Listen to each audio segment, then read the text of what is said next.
দুই ধাপে নবম পে স্কেল কার্যকর, প্রজ্ঞাপন জারি ও সর্বনিম্ন বেসিক 20,000 টাকা বৃদ্ধি সহ প্রথম ধাপের আংশিক সুবিধা নির্ধারণ। সিপিডির ঊর্ধ্বতন কর্মকর্তা ও তারেক রহমানের নেতৃত্বে চূড়ান্ত অনুমোদনের ফলস্বরূপ নবম জাতীয় বেতন স্কেল বাস্তবায়নের চূড়ান্ত অনুমোদন করা হলো।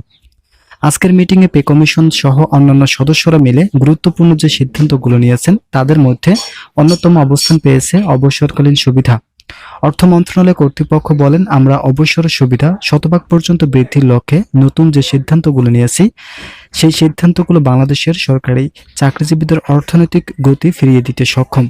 বিশেষ করে যারা নিম্ন গ্রেডের কর্মচারী আছেন তাদের জন্য এককালীন ভাতা প্রদানের বিষয়টি নিয়ে যখন আলোচনা করা হয় তখন থেকেই অর্থ মন্ত্রণালয় কর্তৃপক্ষ গভীরভাবে তৎপরতা চালিয়ে যাচ্ছেন।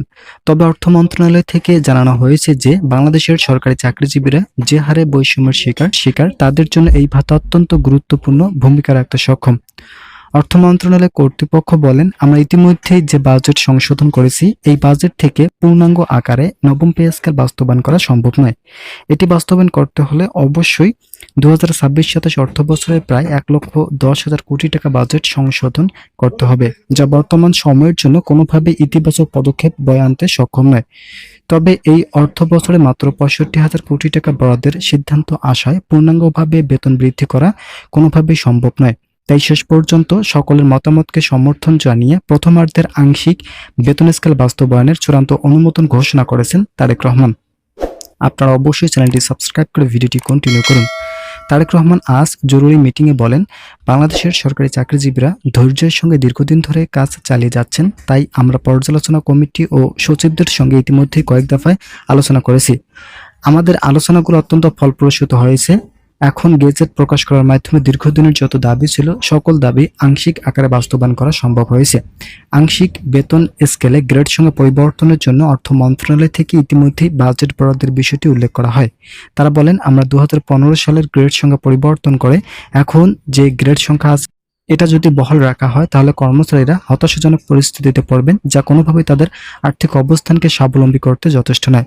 ফলে গ্রেড সংখ্যা 15টি রাখার জন্য অর্থ মন্ত্রণালয়ের পক্ষ থেকে নির্দেশ আসে।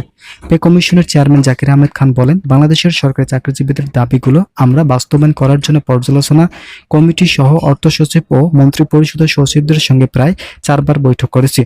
আমাদের বৈঠকগুলো ফলপ্রসূ হওয়ায় দেশের অর্থসামাজিক উন্নয়নের চূড়ান্ত দিক নির্দেশনা ফুটে ওঠে। যেহেতু সকলেই গেজেট প্রকাশ থেকে শুরু করে বেতন বৃদ্ধির চূড়ান্ত অনুমোদন দিয়েছেন, তাই আজ থেকে কার্যকর হলো নবম জাতীয় বেতন স্কেল। আপনারা অবশ্যই চ্যানেলটি সাবস্ক্রাইব করে ভিডিওটি কন্টিনিউ করুন। আজকের এই গুরুত্বপূর্ণ বৈঠকে উপস্থিত ছিলেন পর্যালোচনা কমিটির 6 সদস্য এবং সংশ্লিষ্ট কমিশনের চেয়ারম্যান জাকির আহমেদ খান। এছাড়া বৈঠকে অংশ নেয় মাননীয় অর্থমন্ত্রী ও সরকারের বিভিন্ন মন্ত্রণালয়ের 25 জন জ্যেষ্ঠ সচিব। বৈঠকের মূল এজেন্ডা ছিল গেজেটের ধারাগুলো পর্যালোচনা এবং এটি বাস্তবায়নের চূড়ান্ত সীমারেখা নির্ধারণ করা। দীর্ঘ পর্যালোচনার পর আগামী 10 মে গেজেট প্রকাশের বিষয়ে সর্বসম্মত সিদ্ধান্ত গৃহীত হয়। কমিশন বৈঠক সূত্রে জানা গেছে, গেজেটের প্রতিটি বিষয় অত্যন্ত সতর্কতার সাথে যাচাই করা হয়েছে যাতে এই সুফল সরাসরি সাধারণ জনগণের দোরগোড়ায় পৌঁছায়। কমিশনের চেয়ারম্যান জাকির আহমেদ খান বৈঠকে তার পর্যবেক্ষণ তুলে ধরেন এবং সচিবদের সঙ্গ থেকে প্রশাসনিক প্রস্তুতির বিষয়ে প্রধানমন্ত্রীকে আশ্বস্ত করা হয়।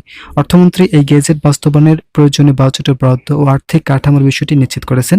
বৈঠক শেষে প্রধানমন্ত্রী শুধু গেজেট প্রকাশের তারিখই ঘোষণা করেনি, বরং চূড়ান্ত অনুমোদন সম্পর্কে কিছু গুরুত্বপূর্ণ নতুন সিদ্ধান্তের কথা জানিয়েছেন।